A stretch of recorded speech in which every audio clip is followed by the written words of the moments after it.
My name is Maya Calloway. I am 29 years old, and 8 months ago, my husband walked out of our home in the middle of the night without saying a single word. He left nothing behind except a handwritten note on the kitchen counter that said, "I'm sorry. Please don't look for me. Forgive me someday." My mother told me to move on. She said a man who truly loved me would never leave like that. But something deep inside me refused to believe that the man I had built my entire life with would disappear without a reason. Then, 8 months later, while visiting a small town 3 hours from home for a work trip, I walked into a tiny community center and I saw him. My missing husband, standing at a whiteboard, teaching a room full of children. And when he finally looked me in the eyes and told me why he left, everything I thought I knew completely fell apart. Before I tell you what really happened, make sure to like this video, subscribe to Heartway Stories, and drop your state or country in the comments below. Now let's get into it. People always told me I was lucky, and from the outside, I suppose that was true. My mother, Diane, had built a successful real estate development firm from nothing over 30 years.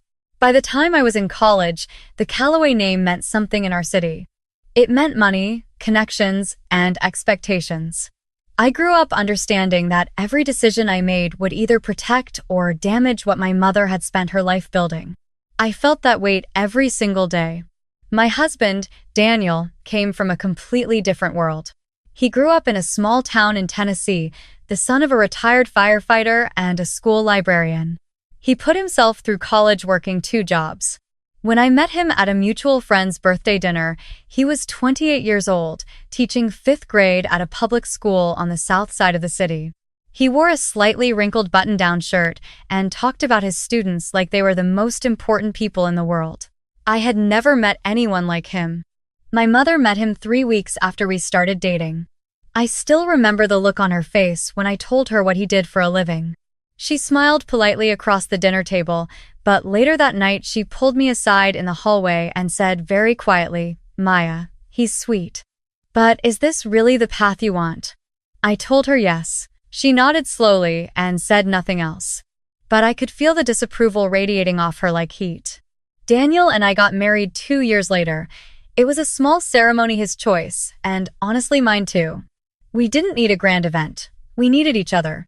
My mother attended, smiled in every photo, gave a lovely toast. But I noticed she never once called him her son-in-law after that day. She always referred to him simply as Maya's husband, like he was a temporary arrangement she hadn't fully agreed to yet. For 3 years, we built something real together. We rented a small house in a quiet neighborhood. Daniel taught school. I worked as a project manager at my mother's firm, a compromise I had made to keep peace in the family. We had a son, Oliver, who turned 3 just weeks before everything collapsed. Oliver had Daniel's eyes and my stubbornness, and he was the greatest thing that had ever happened to either of us. From the outside, our life looked ordinary. But inside, there was always a current of tension that I tried very hard to ignore. My mother never stopped making small comments. Nothing loud, nothing direct. Just quiet observations that landed like splinters. "Daniel seems tired lately. Is teaching really fulfilling for him?"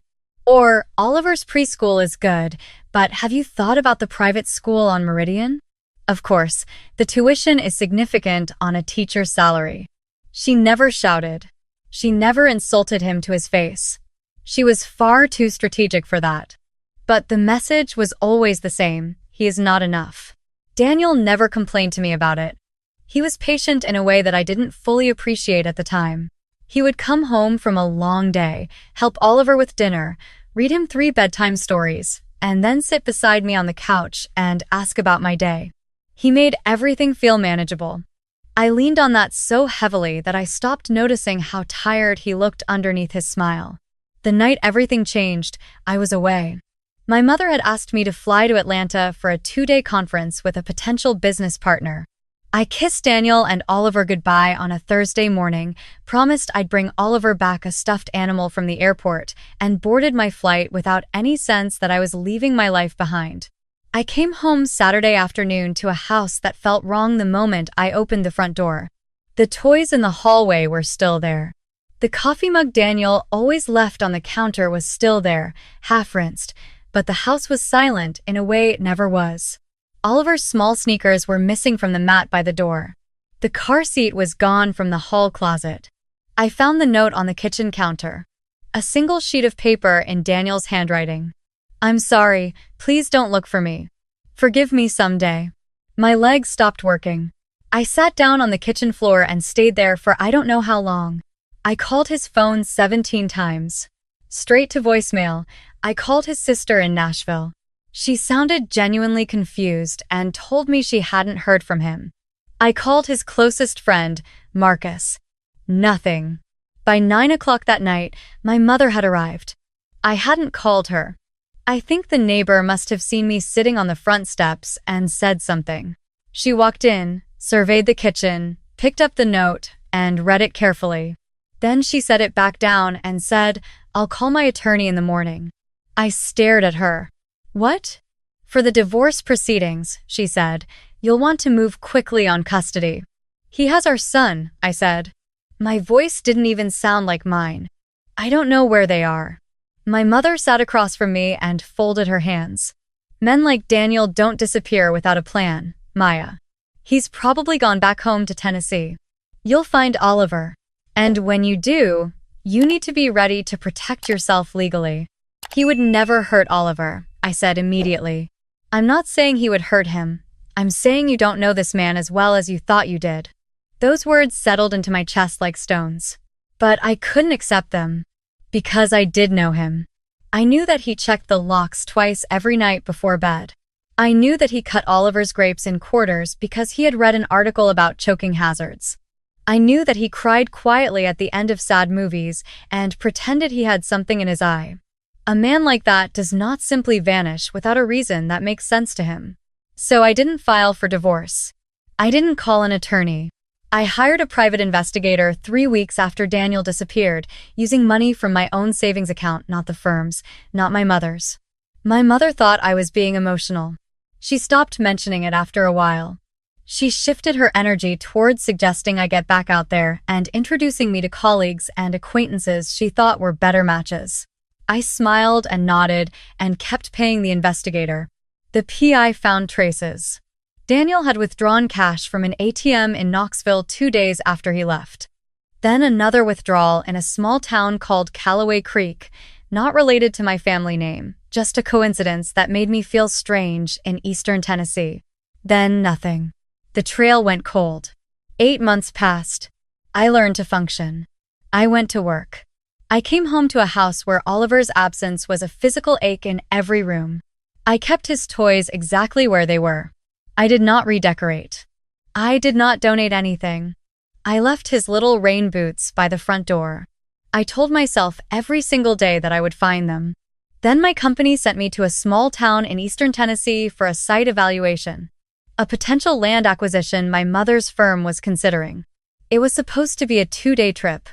I drove down alone on a Tuesday, checked into the only motel in town, and spent Wednesday morning walking the property with a local real estate contact. Wednesday afternoon, I had 2 hours before my drive back. I walked into the center of town, mostly one main street, a diner, a hardware store, a small library. And at the end of the block, a converted church building with a hand-painted sign that said, "Callaway Creek Community Learning Center, all welcome." I don't know why I walked in. I wasn't looking for anything. Maybe I was just curious. Maybe something pulled me without explanation. The front room was set up with folding chairs and small tables. Children, maybe 15 of them, ranging from 5 to 12 years old, sat in loose clusters. Some were drawing. Some were sounding out words on paper.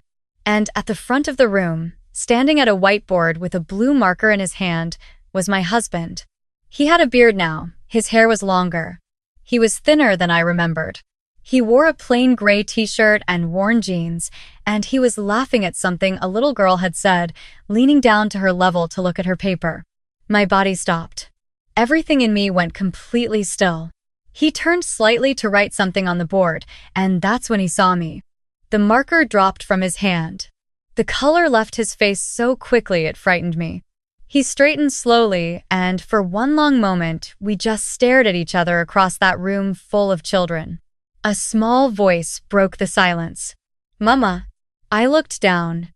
Oliver was standing 3 feet to my left, holding a crayon, staring up at me with enormous eyes. He had gotten taller. His hair needed a cut. He was wearing a shirt I had never seen before. My knees almost gave out. I crouched down and pulled him into my arms, so hard he made a small sound of surprise. Then he wrapped his arms around my neck and held on. I pressed my face into his hair and tried very hard not to fall apart completely in front of 15 children. "Okay," Daniel said quietly to the room. "Let's take a 10-minute break. Go get a snack from the back table." The children shuffled out with the focused efficiency of kids who understood that something adult was happening. A teenage girl who seemed to be a helper gently took Oliver's hand and led him toward the back room, whispering something to him that made him look over his shoulder at me. I nodded at him to go. He went. Then Daniel and I were alone. I stood up. My hands were shaking. 8 months, I said. My voice was very quiet, which surprised me. I had imagined this moment 100 times, and in every version, I was loud. 8 months, Daniel. He didn't move from where he was standing. He looked at me the way someone looks when they have been bracing for an impact for a very long time. "I know," he said. "You left a forward note. I know. You took our son. I know." His voice broke on that one. "Just slightly. Then explain it to me." I crossed my arms. I needed to hold on to something. "You owe me that. Whatever it is, you owe me a real explanation." He was quiet for a long moment. He looked at the floor, then back at me. "Your mother came to see me," he said. The air left the room. "What?" "The Thursday you flew to Atlanta." His voice was steady now, careful. "About 2 hours after you left for the airport, she showed up at the house." I stared at him. "She wasn't alone," he continued. "She had her attorney with her, and a man I didn't recognize who didn't say a word the entire time." My chest had gone cold. "She sat down at our kitchen table," Daniel said. "She put a folder in front of me. Documents. A financial settlement, she called it." He looked at me steadily. "She told me she was prepared to give me $300,000 to leave. To take Oliver, relocate somewhere far enough that you wouldn't find us easily, and remove myself from your life permanently." The room was very quiet. "She said that, if I refused," Daniel continued, "she would begin a process of making my life extremely difficult. She had already spoken to the school district. She told me there were anonymous complaints ready to be filed, nothing that could be proven," she said, "but enough to put my teaching license under review. Enough to follow me wherever I went." He paused. Then she mentioned the custody documents she'd already had drafted. She told me that with her resources and her attorneys, she could build a case that would take Oliver from me entirely. I couldn't speak. And then she said one more thing. His voice dropped lower. She said that if I tried to tell you what she had done, she would make sure you didn't believe me. She had texts ready to show you. Fabricated messages, she said, that would make it look like I had been talking to another woman for months.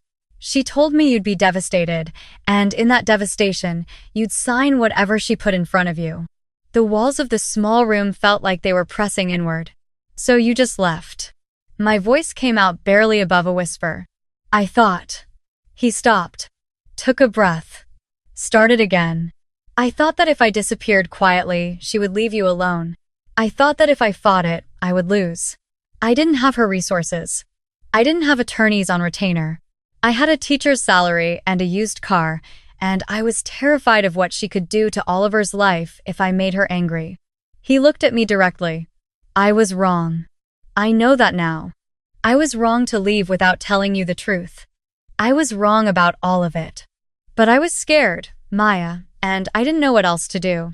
I thought about my mother's face the night she arrived at the house. Her calm hands. Her immediate talk of attorneys. The way she had said men like Daniel as if she had already been expecting this. I thought about 8 months of her quietly steering me toward moving on.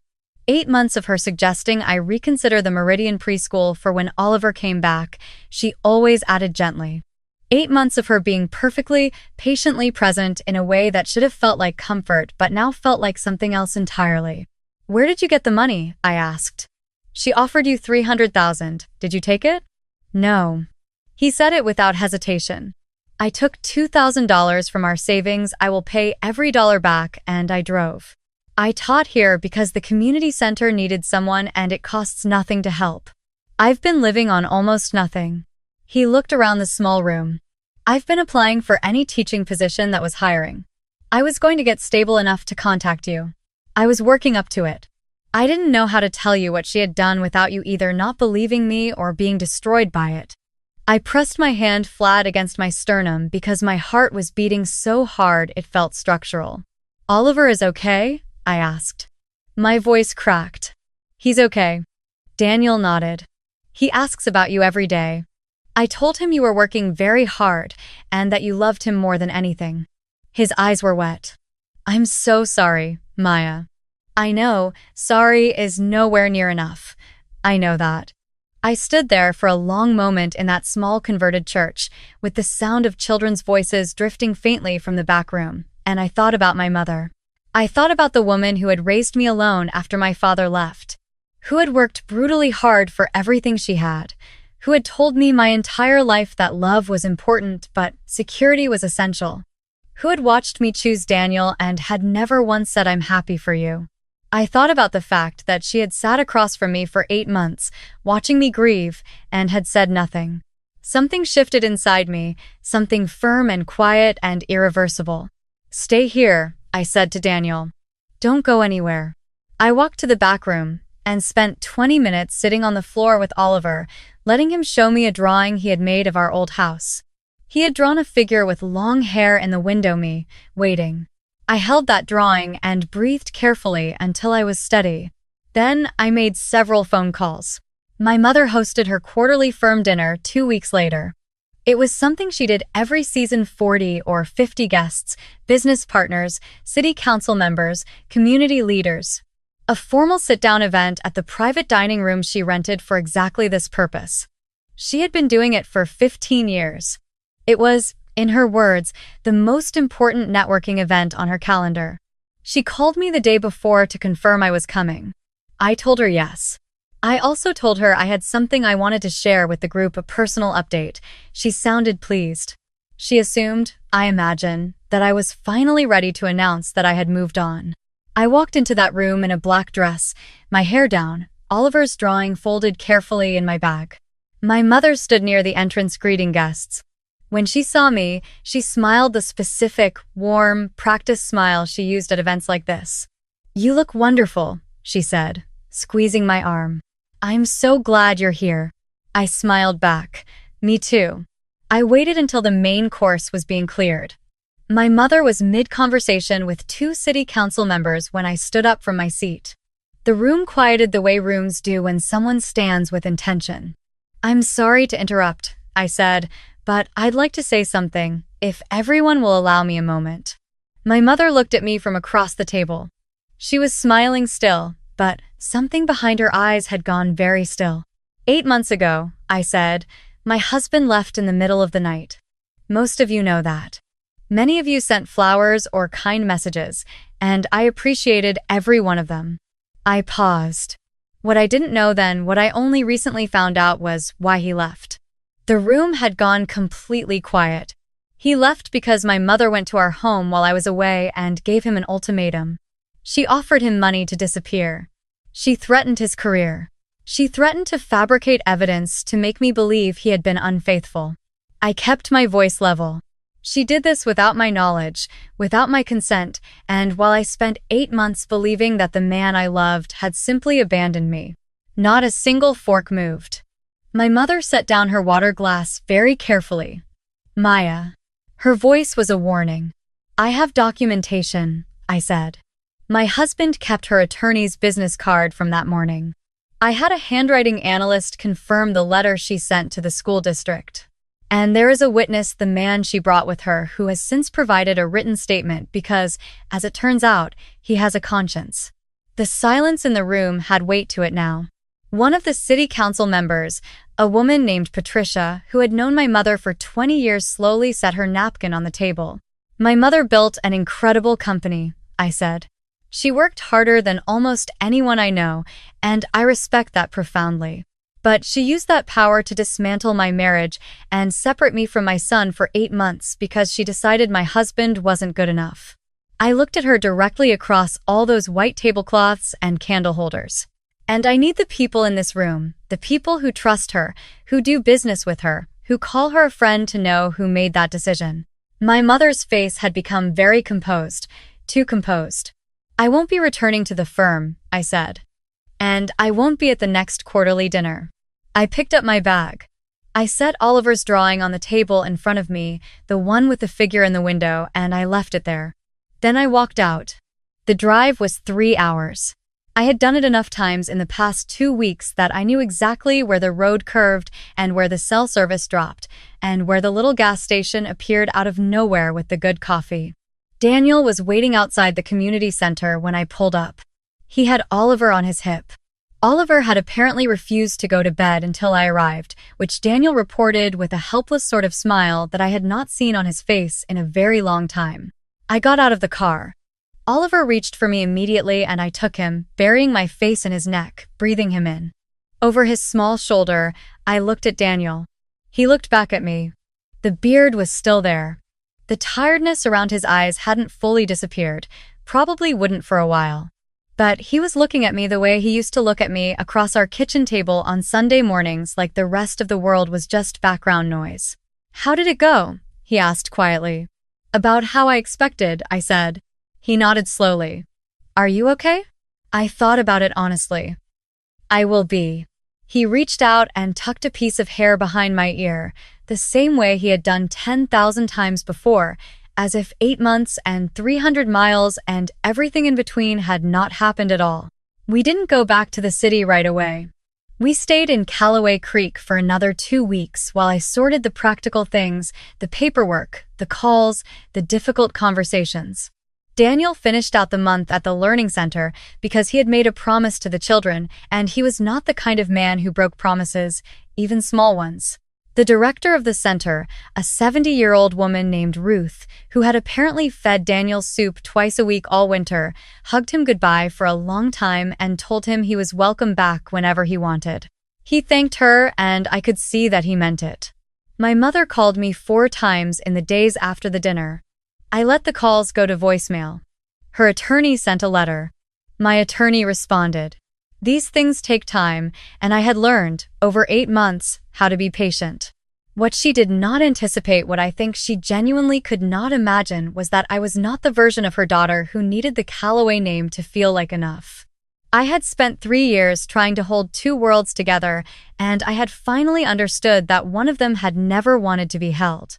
Daniel found a teaching position at an elementary school 40 minutes from our old neighborhood. We found a house to rent smaller than the old one, but with a yard big enough for Oliver to run in.